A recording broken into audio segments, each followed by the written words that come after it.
বঙ্গে প্রথম খোলা আকাশের তলায় ধর্মতলার বুকে শহীদ দিবস পালনে পশ্চিমবঙ্গ প্রদেশ কংগ্রেস। মমতা ব্যানার্জির বিরুদ্ধে বারবার এই দিনটিকে হাইজ্যাক করার অভিযোগ করে এসেছে রাজ্য প্রদেশ কংগ্রেস। হুগলির ডানকুনি থেকে প্রদেশ কংগ্রেস নেতৃত্ব আবু আব্বাস উদ্দিনের তত্ত্বাবধানে প্রায় কয়েকশো কংগ্রেস কর্মী এদিন শহীদ মিনারে পৌঁছান। মমতাপন্থীদের তারামণ্ডলের মিটিং নিয়ে শহীদ মিনারের সভা থেকে অধীর চৌধুরী বলেন, মমতা এখন সার্কাস করছে।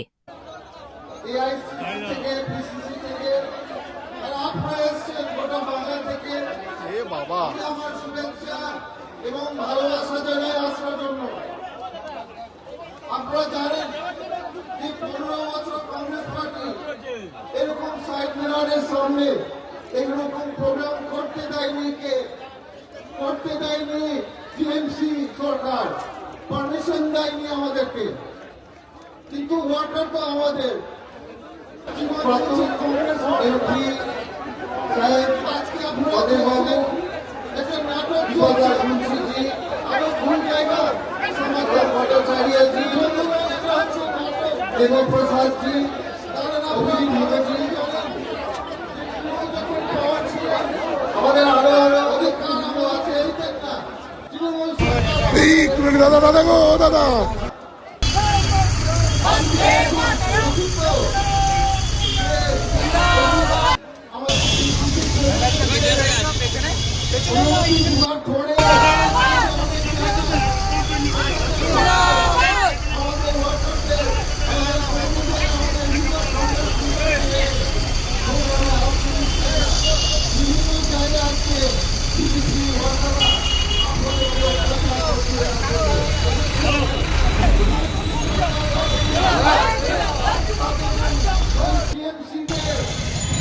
স্লোগান দাও না অল্প।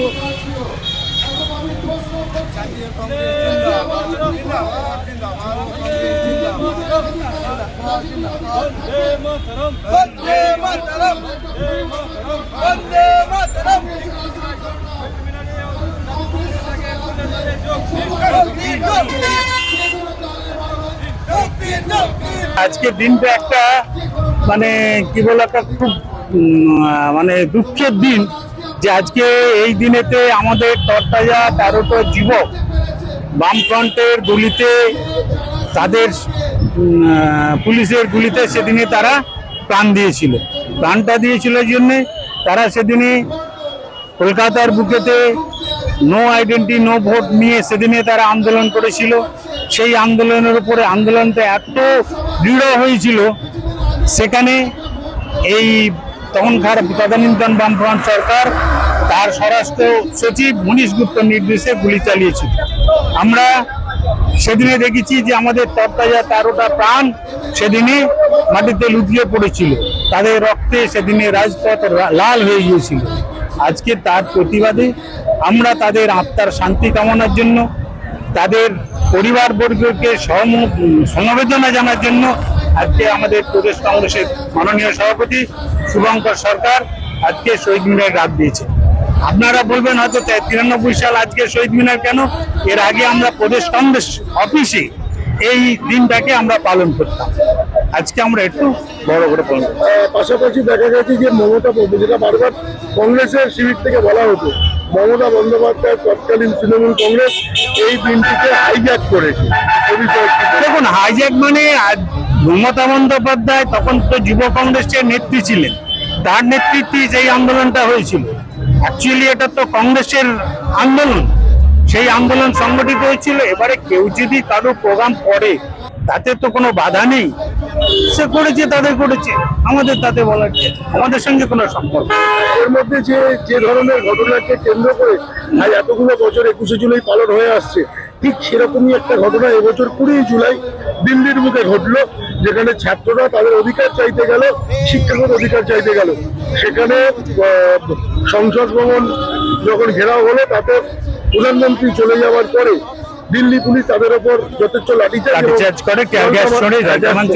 এক্ষেত্রে কি প্রতিক্রিয়া রাখবেন রাহুল গান্ধী? শুনুন, দেখুন, এগুলো হচ্ছে স্বৈরতান্ত্রিক পদক্ষেপ।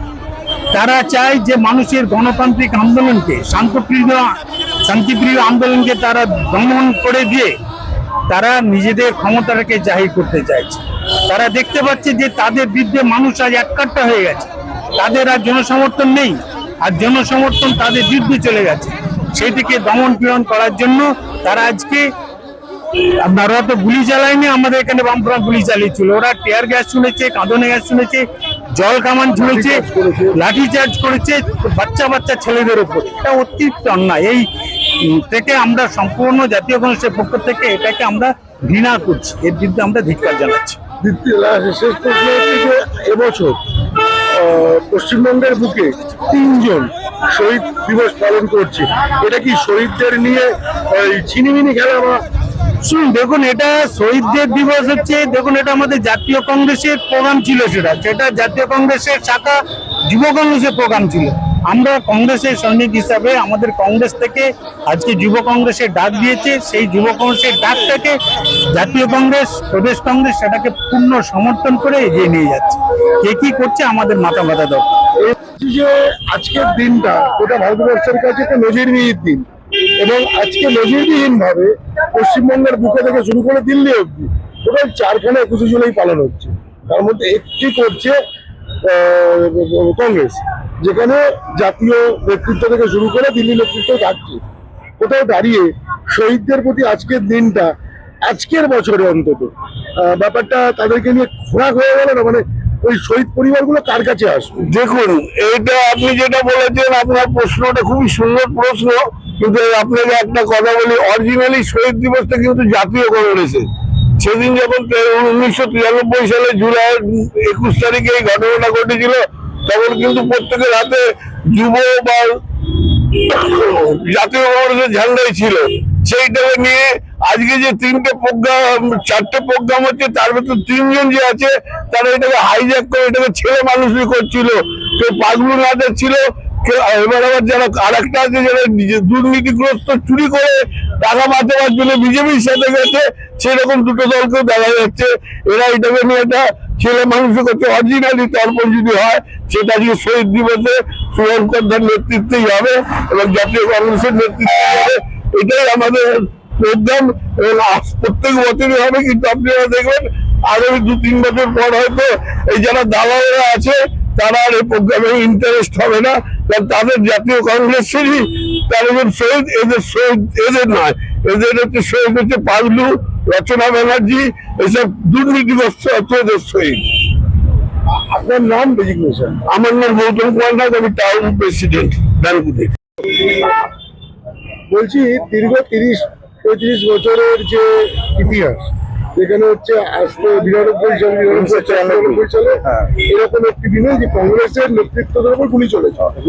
পরবর্তীকালে এই প্রোগ্রামটা তৃণমূল কংগ্রেস অর্থাৎ মমতা বন্দ্যোপাধ্যায় নিজের প্রোগ্রামটা বিভিন্ন ভাবে হাইজ্যাক করে নিয়েছিল আমাদের। সেই বিষয়ে কি বলবেন আজকে? এই প্রোগ্রামটা আমাদের যুব কংগ্রেসের 13 জন শহীদ হয়েছিল 1993।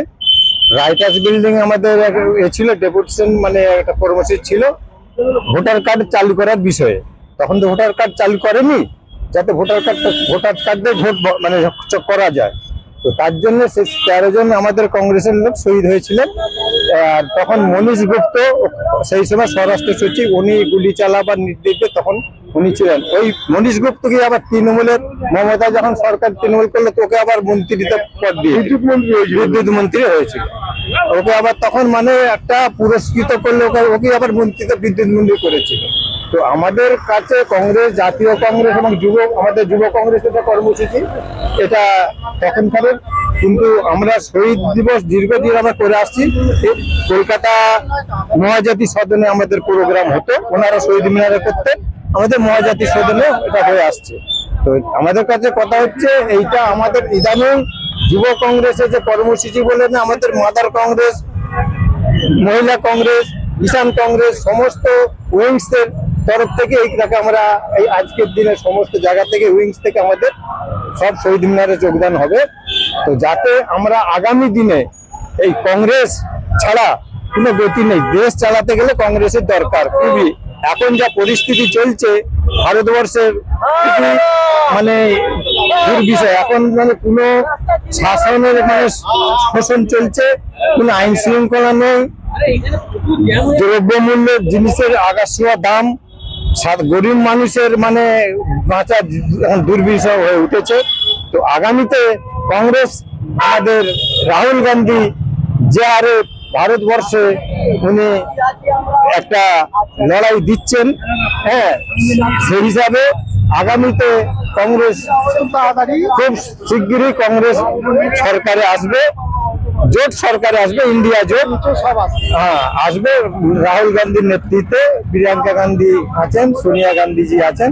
তো আমরা চাই এই যে 1993 সালের যে বর্বরতা গুলি চালিয়ে 13 জন শহীদ হলেন, এটার মানে ভালোভাবে তদন্ত আবার নতুন করে এটা আমরা যাতে হোক চাই, সেই দাবি দাবা রেখে আমরা আজকের এই শহীদ মিনারে আমরা যোগদান করিতে যাইতেছি এবং আমাদের আরো লোক সব যাচ্ছি। আপনার নাম? আমার নাম জামাল উদ্দিন মল্লিক, ভগবতীপুর জাতীয় কংগ্রেস কমিটির আমি ওখানকারের সভাপতি, পঞ্চায়েত প্রাক্তন সদস্য। আর আমি দীর্ঘদিন 1980 সাল থেকে দলটা করে আসছি।